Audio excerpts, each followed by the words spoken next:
In this video, you will learn how Siddhartha Gautama became the Buddha. This is the story of a man who searched for meaning, and changed the world. Birth and youth at the palace. Looking at the life of Buddha brings us closer to his teaching. Buddha was born around 2560 years ago in a royal family, and although most images show him as an Asian man, he actually looked more like a European. His family had moved to northern India from the area of modern Ukraine several centuries earlier, during the time of the Great Migration. Buddha belonged to the warrior caste, and the texts say he was tall, strong, and had blue eyes. His parents' land was near the southern border of modern Nepal, around the city of Kapilavastu. It was a very rich region of India, not suffering from overpopulation. Based on archaeological findings, the area had an underground sewage system and central heating, something very rare, even in modern Nepal. Buddha was not born through a miracle. For his parents, he was their last hope to have an heir and to save their country from disappearing. A very unusual and vivid dream told his mother that she was pregnant, and there was great joy when a very strong and beautiful baby boy was born. However, little by little, his parents started having doubts. Many strange things were happening around their son. For example, when he took his first steps, flowers grew where his feet touched the ground. This was more like a poet, a dreamer, or a philosopher, not a young warrior or a military leader who would hold the country's future in his hands. So, 3 wise men were called to predict the destiny of the royal son, who was named Siddhartha Gautama. The wise men all agreed in their opinion: the boy is truly special. If he never comes into contact with the world's suffering, he will fulfill all that you expect from him. He will be a warrior and a hero, he will conquer neighboring kingdoms, and you will be proud of him. But if he learns that the world is full of suffering and that true, eternal happiness cannot be found, he will give up everything and discover a new, enlightening vision. His parents needed a ruler, not a strange man or a genius artist, so they quickly took steps to give their son everything a healthy young man might enjoy. The prince was surrounded by 500 women of refined beauty. He had access to everything needed for sports and martial arts, all types of entertainment, and the best education. He learned quickly. If the young heir pointed to something, he got it right away. And since there was nothing disturbing in his subconscious from past lives, no unpleasant impressions rose from within him. So the royal son spent his first 29 years experiencing only changing levels of happiness, disappointment and the search for meaning. But one day, his whole world turned upside down. Young Siddhartha Gautama had been carefully protected from anything that could disturb him, until, at the age of 29, he finally left the palace.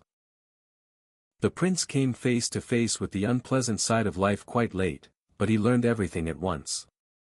In just 3 days, he saw a hopelessly ill man filled with suffering, then a completely frail and powerless old man, and finally, a dead body. Realizing that these sufferings are an inseparable part of life took away the prince's peace of mind. That night, back in the palace, he couldn't sleep. He kept thinking about where he could find true refuge for his loved ones. Nothing in this world can be truly relied on: fame, birth, friends, wealth, all of it will disappear someday. Outside and inside, there is only impermanence, nothing truly exists forever. The next morning, Siddhartha saw a man sitting in deep meditation. When their eyes met, the future Buddha was struck as if by lightning. He immediately felt that he had found a clue. There was something timeless reflected in the stranger's gaze. It was as if he had come close to a shining mirror behind all appearances, to an ocean beneath the waves. There must be someone who perceives. Of course, only the mind can embrace thoughts, feelings, outer events, and whole worlds. Suddenly, he understood, there must be something in between impressions and images. Now the prince had a thread in his hands. He started to realize that only the perceiver could be trusted, not the things that are perceived, the permanent, not the changing objects, the mirror, not the pictures. The sight of the meditating man awakened the understanding that the perceiving mind is indestructible, makes everything possible, knows everything, and that its shining power allows everything to happen freely. Its limitless love holds everything together. That was it. In one moment, Siddhartha realized that the unconditioned truth he was searching for was nothing other than his own mind. But just knowing this was not enough. Buddha saw the goal, now he had to find the path. At that time, there were no passing lanes on the spiritual path, no way to include everyday life, love, sleep, learning, driving, and so on, as part of the journey. Those powerful methods were given to the world only later, by Buddha himself, after his enlightenment. The teachings that allow us to use all life situations as a mirror for the mind are called Mahamudra, the Great Seal, the core of the Diamond Way. So, because back then there was no way to live an interesting life while riding the tiger of direct experience to realization, the prince had no other choice. He had to take a slower path of renunciation. It made sense to limit the number of impressions entering the mind. He abruptly ended his rich life in society and, one night, secretly escaped the palace into the forests and hills of northern India.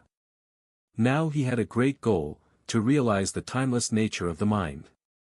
The future Buddha had a strong wish to fully understand the mind for the benefit of all beings. He wasn't afraid of any kind of training, he studied everything without pride. The next 6 years were very difficult, but they gave him maturity. For example, once Siddhartha went to an extreme, he believed the body was bad and fasted until he became nothing but a skeleton. The idea was that weakening sensory impressions would sharpen mental clarity. However, instead of the expected results, he discovered that in such a state, it was impossible to be of benefit, neither to himself nor to others. So he started eating again, and his body regained its former strength. At that time, all the philosophical schools known today already existed in northern India, just like in Greece, which was also going through a spiritual flowering. Siddhartha not only studied with the greatest teachers, but quickly surpassed them. However, their dualistic views did not bring him closer to his goal.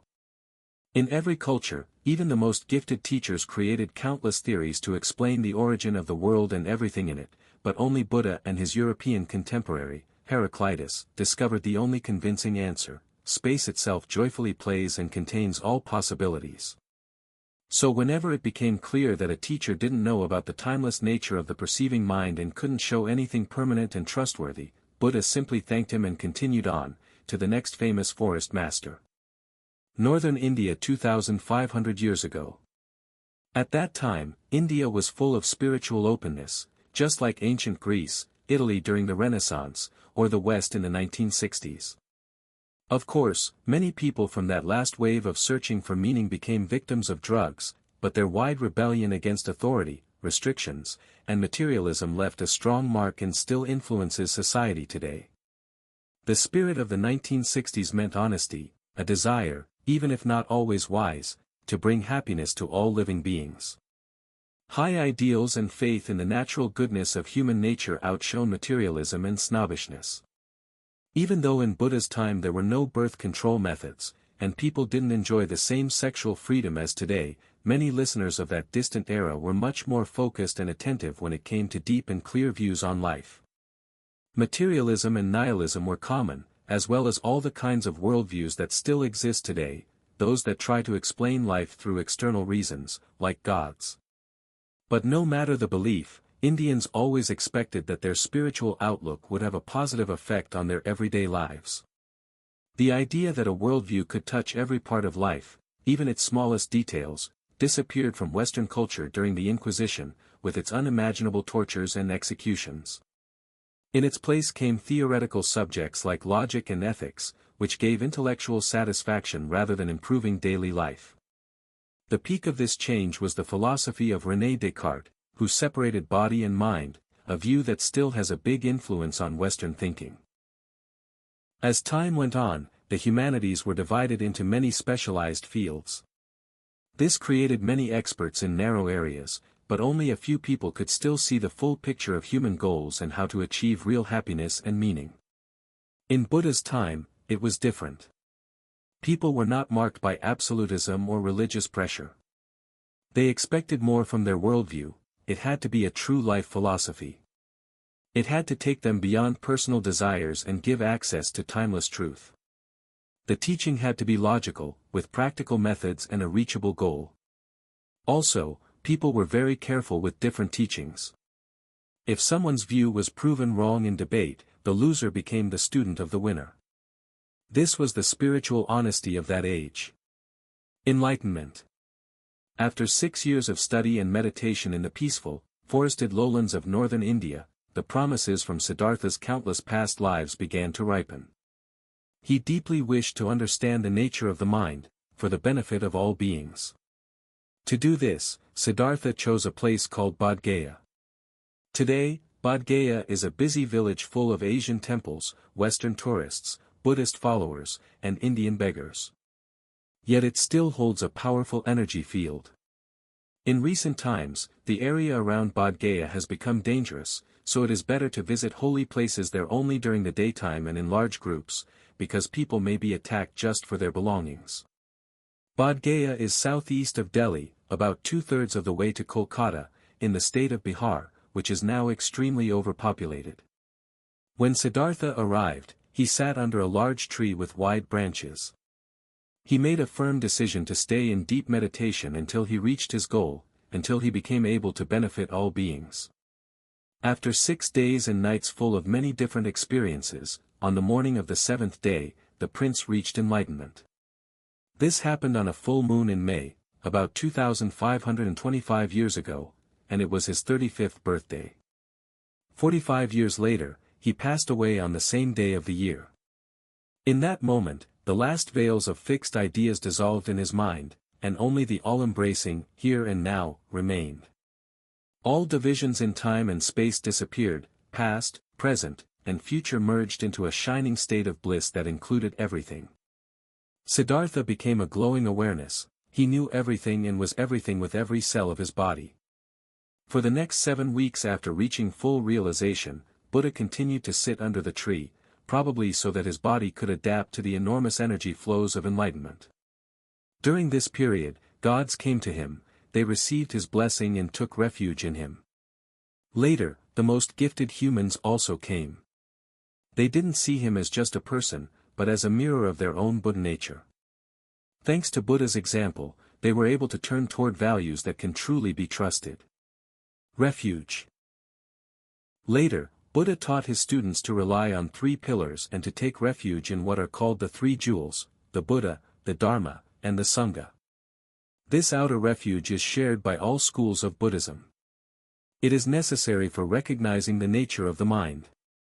It doesn't matter whether the refuge is given in great detail or if someone simply repeats a few short phrases after a teacher. Either way, a connection appears, and we enter the path toward realization. From that moment on, the confidence grows that we, just like Buddha, carry all enlightened qualities within us and can discover them using his methods. Even though the full understanding of the meaning of refuge comes only at the moment of enlightenment, its strong positive effect starts from the very first minutes. Refuge gives a clear direction in life and greatly strengthens all our actions. The meditations that refuge allows us to practice help remove painful impressions from the storehouse of consciousness. And because our mind then functions without obstacles and becomes more flexible, we start thinking more about others. So, we take refuge in the Buddha as the goal, the full awakening of the mind and the embodiment of enlightenment. This state, the indestructible, timeless nature of truth, or Buddha nature, is inside everyone, even if not all people are aware of it yet. We also open ourselves to the teaching of Buddha, the Dharma, as the path that leads to that goal. And it's important to be around people who share similar values, because we grow best when we have a connection with those who have freed themselves from suffering, or are trying to. These people are called the Sangha, and this is also a form of refuge. In the Buddhist schools or lineages where meditation is the main focus, the Buddha is seen as the most important refuge. There, we try to find direct access to the timeless state where there is no more change. We learn, mainly with the help of a teacher, how to trust this state. In other Buddhist schools, which rely more on conceptual study, the Dharma, or teaching, is emphasized most. There, people slowly and carefully move toward enlightenment step by step. The higher the level of the methods, the more important our friends on the path become. First, because they give us access to the teachings. Without them, we would hardly be able to use the path or reach the goal. Later, these friends also become living examples for us. In this case, they are called bodhisattvas, beings who place the development of others above their own and, at the same time, gain power over both the conditioned world and their own mind. We can see two types of such friends. The unshakable and fearless ones, who we can always rely on and who guide us out of conditioned states toward liberation and enlightenment, and those who are still on the path, learning and growing. Even if the minds of the second group are still sporty and go up and down, their motivation is the same. They also want to become enlightened for the benefit of all beings. If such friends are ready to look at their life experiences without ego, we can easily accept them as companions, and then everyone will grow by helping each other. In all Buddhist schools, it is essential to have a goal, a path, and companions. For more than 10% of the world's population, these three things provide what they need for a meaningful and independent life. Many schools also take refuge in the teacher. This is the main refuge in the Diamond Way, a form of Buddhism passed down in Tibet, as well as in Japanese Zen and Chinese Chan Buddhism. The teacher gives direct access to the richness of enlightenment. He is also called Lama and should feel love for all beings, like a mother for her child. From the teacher, besides the refuge in the Buddha, Dharma, and Sangha, we also receive the three roots of fast development. Blessing, which awakens trust. Methods, which open the mind. And protection, which gives us energy and helps turn every situation into a step on the path. In this way, the teacher becomes the full embodiment of refuge. The deeper the methods go, the more important the teacher becomes. Everyone can walk, and many people can learn to drive with a teacher. But no one can learn to fly alone. For all schools of Buddhism, having a goal, a path, and helpers is absolutely necessary. In Buddhism, as in life, there is nothing more important than the values we follow. And the successors of Buddha tell others, according to what students are able to understand, that the only unchanging refuge is the mind itself.